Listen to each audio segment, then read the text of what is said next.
નીચે રાખજો બધા.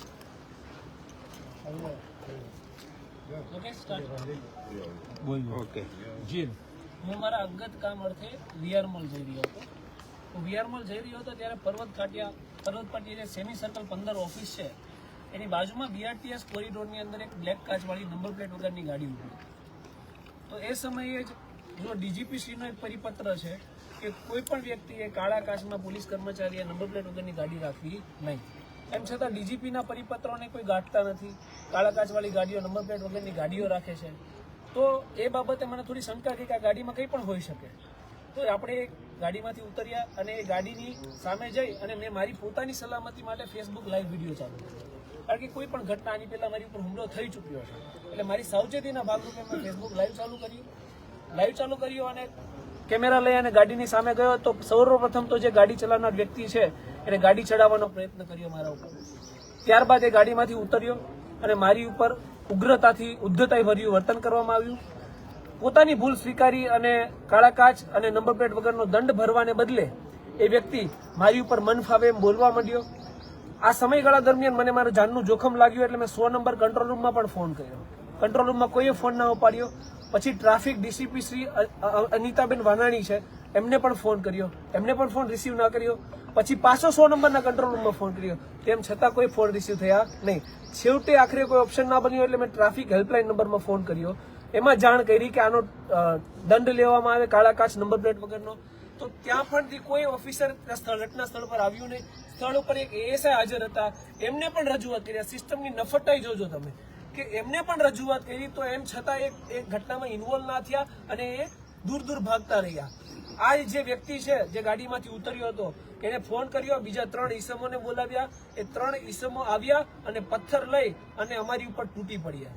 મારી સાથે જે લોકો હતા એમની પર હુમલા થયા. જે લોકો મને બચાવવા આવ્યા એમને પણ માર મારવામાં આવ્યો. તમામ જાહેર જનતાને પણ માર મારવામાં આવ્યો. એટલી આ સિસ્ટમની નફટાઈ છે. ત્યારબાદ હું મારા જાનને બહુ જ જોખમ લાગ્યું. જે લાઈવ વિડીયો હતો એ વિડીયો મારા ફોનમાંથી ખેંચી ફોન લઈ અને ફોન ફેંકી અને પુરાવાનો નાશ કરવાની કોશિશ કરવામાં આવી. પછી હું ત્યાંથી મારો જીવ બચાવીને પુણા પોલીસ સ્ટેશન પહોંચ્યો.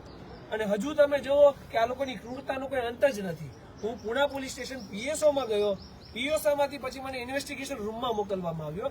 ઇન્વેસ્ટિગેશન રૂમની અંદર આ જે હુમલો કરનાર છે એ અને એના સાગરીતો ઘૂસી જાય છે. ઇન્વેસ્ટિગેશન રૂમમાં મને મારવા માટે દોડે છે. પોલીસ એમને અટકાવે છે અને મને ઇન્વેસ્ટિગેશન રૂમમાં પોલીસની હાજરીમાં એવી ધમકી આપે છે કે તારી હજી સર્વિસ કરવાની બાકી છે. ત્યારબાદ હું બહાર નીકળ્યો તો પીઆઈ આવે છે અને એ પણ જોજો હું ફરિયાદી છું. મારી ફરિયાદ લેવાને બદલે પીઆઈ મારો હાથ પકડીને એવું કહે છે કે આને બંધ કરી દો. એટલે સિસ્ટમ ક્યાં સુધી આ જે લોકો માટે અવાજ ઉઠાવે છે એમને હેરાન કરે છે એ જોવું રહ્યું. ડીજીપીસીનો પરિપત્ર હતો એનું અમલીકરણ કરવા એક જાગૃત નાગરિક તરીકે મારી ફરજ લાગી તો હું મારી ફરજ અદા કરતો હતો. તો હોમ મિનિસ્ટ્રીને પણ આ જોવું પડે કે હું મારી વાણી અભિવ્યક્તિની આઝાદી ઉપયોગ કરું છું 19 એ મુજબ. સાચું હોય અને સાચું, ખોટું હોય અને ખોટું કહું છું. તો એ આઝાદીને તરફ મારવા વાળા આ લોકો કોણ? બની બેસેલા સેવક. આ બની બેસેલા સેવકો છે. આ કોઈ સેવા કરવાનો ધંધો નથી કરતા. કાળા કાચની અંદર ગાડીઓમાં બેસી અને કાળા કાચમાં કાળા કામ કરી રહ્યા છે અને એ કામ બંધ થાય છે એટલે અમને તકલીફ પડે છે અને તકલીફના કારણે સિસ્ટમ અમને આ હદ સુધી હેરાન કરે છે. આ બીજો હુમલો મારી ઉપર છે અને પહેલા પણ એક હુમલો થયો છે. પોલીસ કમિશનરશ્રીને આપણે મારી જાનને જોખમ છે, હથિયારના પરવાના માટે આ પહેલા અરજી કરેલી છે. એમ છતાં પણ આજ દિન સુધી મને હથિયારનો પરવાનો નથી આપવામાં આવ્યો. ટૂંકમાં મનસા એવી લાગે છે કે જાહેર જનતાના કામ કરવા વાળા લોકો, સમાજ સેવકો ભલે ખપી જાય, કુરબાન છે, પણ એમને ના તો કોઈ સલામતી આપવી છે અને ભલે અવારનવાર હુમલા થતા રહે. હોમ મિનિસ્ટ્રીને આપણા મીડિયાના માધ્યમથી મારું એક નિવેદન છે કે આ ઘટનાને ધ્યાનમાં લેવામાં આવે, ઉપરી અધિકારીઓ પાસે ઇન્વેસ્ટિગેશન કરવામાં આવે. બાકી અહીંથી તો કંઈ થવાનું નથી. એક થાળીના ચટ્ટાપટ્ટા છે.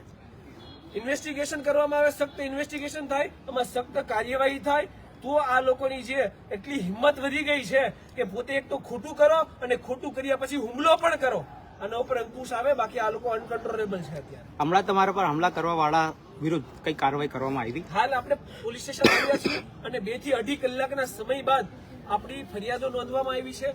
હુમલા બદલ, જે ફોન સ્નેચ કરવામાં આવ્યો એ બદલ, જે ધમકી આપવામાં આવી એ બદલ 4, 5, 6, 7 લોકો ટોટલ હતા. ગ્રુપિઝમ કરીને મને ધમકાવ્યો, માર માર્યો, એનો રોંગફુલ એસેમ્બલી, ક્રિમિનલ કોન્સ્પિરસી, જે તે ધારાઓ અંતર્ગત આપણે વિધિવત ફરિયાદ કરાવી છે. ઓકે જી, ધન્યવાદ. Thank you.